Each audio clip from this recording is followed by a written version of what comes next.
विजयनगर साम्राज्य में लगातार 3 सालों से वर्षा की कमी थी, जिससे वहां अकाल पड़ रहा है। खाने की कमी के कारण चोरियां ज्यादा होने लगी है। राजा ने घोषणा की, जो भी चोर को पकड़ेगा और सिपाहियों के हवाले करेगा, उसे 1000 सोने की अशर्फियां दी जाएगी। राजा चाहते थे कि यह काम केवल सिपाही तक सीमित न होकर जनता भी इस काम में पूरा सहयोग दे। इस घोषणा से राजा जनता में चेतना लाने में सफल हुए। चोर को पकड़ने से 1000 सर्फियां मिलेंगी, इस आशा में युवकों ने रातों रात में जागरूक रहने और गलियों में गश्ती लगाने लगे। इससे चोरी की संख्या में कमी आ गई। ऐसे समय पर अचानक नगर के प्रमुख व्यापारी रतन गुप्त के घर में चोरी हुई। सिपाही चोर का पीछा करने लगे, पर चोर ने बड़ी ही चालाकी से अपनी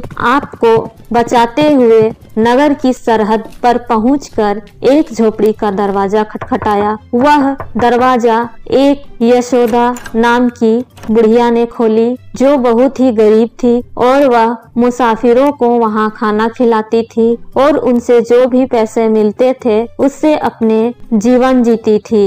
यशोदा ने दरवाजा खोला। बुढ़िया, एक काम पर मैं शहर जा रहा हूँ। रात हो गई है, इस अंधेरे में कैसे जा सकूंगा? अब मेरे खाने का इंतजाम करना, साथ ही रात को यहीं रह जाने की अनुमति देना। 10 सोने की अशर्फियां दूंगा। चोर ने बुढ़िया से कहा। यशोदा ने मान लिया और उसके भोजन की व्यवस्था की। चोर ने देखा कि उस घर में उस बुढ़िया के साथ एक युवती भी रहती है। उसने पूछा, यह लड़की कौन है? मेरी पोती है। यात्रा पर गए मेरी बेटी और मेरा दामाद नाव के डूब जाने से मर गए, पर दोनों पोतियां बच गई। बड़ी पोती की शादी कर दी और अब इस पोती की शादी करने का भार मुझ पर है। इसकी भी शादी कर दूंगी तो सब चिंताओं से मुक्त हो जाऊंगी। अकाल की वजह से मुसाफिरों का आना जाना भी कम हो गया है। दिन बड़ी मुश्किल से गुजार रही हूँ। समझ में नहीं आता कि इसकी शादी कैसे करूँ।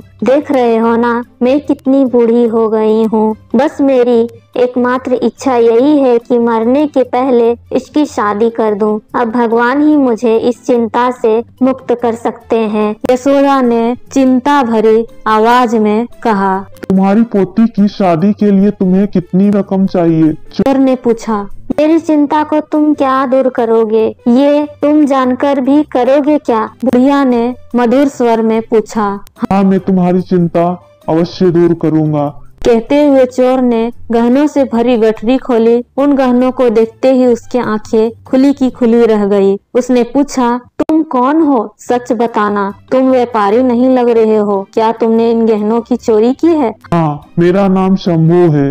एक व्यापारी के घर से इन गहनों की चोरी की। तुम्हें जितने गहने चाहिए ले लो और अपनी पोती की शादी कर दो, फिर निश्चित हो जाना। चोर ने कहा, मैं गरीब जरूर हूँ, किंतु बुरी नहीं। चोरी के गहनों से अपनी पोती की शादी नहीं करूँगी। उसकी शादी नहीं हुई तो भी कोई बात नहीं, भगवान की जैसी इच्छा वही होगी। यशोदा ने गुस्से भरे स्वर में कहा, ठीक है, अगर तुम सचमुच ही इतनी ईमानदार हो तो मुझे राजा के हवाले कर दो, क्योंकि मैं चोर हूँ। मैंने इन गहनों की चोरी की है। वे तुम्हें 1000 सोने की अशर्फियां देंगे, उससे अपनी पोती की शादी कर देना। पता नहीं क्यों तुम्हें मदद करने की मेरी इच्छा हो रही है। चोर ने कहा। यशोदा थोड़ी देर तक सोचते रही। वह सोच में पड़ गई। चोर शंभू को राजा को सौंपने का उसने निश्चय किया। दूसरे दिन वह चोर को राजा के पास ले गई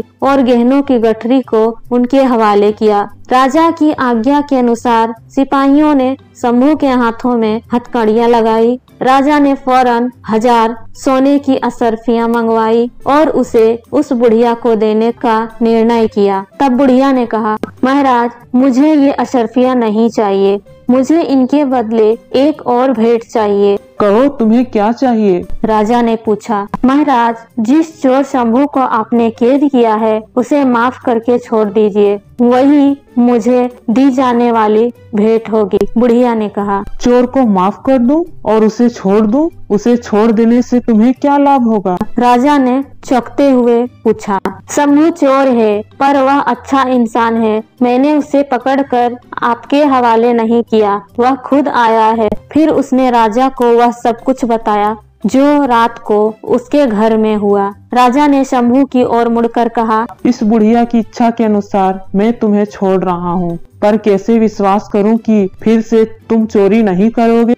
मेरे सामने कोई चारा नहीं था, इसलिए मैंने व्यापारी के घर में चोरी की। एक मनुष्य होने के नाते तकलीफों में फंसी इस बुढ़िया की सहायता करना मैंने अपना फर्ज माना, इसलिए मैंने यह निर्णय लिया, जीवन में कोई और रास्ता मिल जाए तो मैं चोरी क्यों करूँगा। शंभू ने कहा, अगर यह हाँ कह दे तो अपनी पोती की शादी इससे करवाऊंगी। मेरे साथ रहकर ईमानदारी की जिंदगी गुजरेगा। बुढ़िया ने विश्वास भरे स्वर में कहा। राजा ने शंभू से कहा, मैं जान गया हूँ तुम में दया गुण है, इसलिए मैं तुम्हें छोड़ रहा हूँ। देखो, अच्छा आदमी बनकर सद्व्यवहार करोगे तो मैं तुम्हें एक सिपाही की नौकरी दूंगा। इतने अच्छे चोर को पकड़कर तुम ले आई हो, इसलिए तुम्हें 1000 अशर्फियाँ अवश्य मिलने चाहिए।